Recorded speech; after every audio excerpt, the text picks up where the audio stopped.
Feeling overwhelmed trying to manage your finances with Quicken on your Mac? Don't worry, you're not alone. I'm here to guide you through the basics so you can take control of your money. First, let's get familiar with the layout. The main screen shows all your connected accounts, like checking, savings, and credit cards. You'll see account balances listed here. To add a new account, click on the Add Account button, usually located in the sidebar or top menu.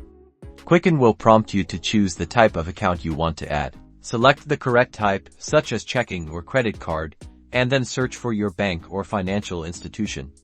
Quicken will walk you through securely connecting your account. Now, let's talk about transactions. Once your accounts are connected, Quicken automatically downloads your transactions.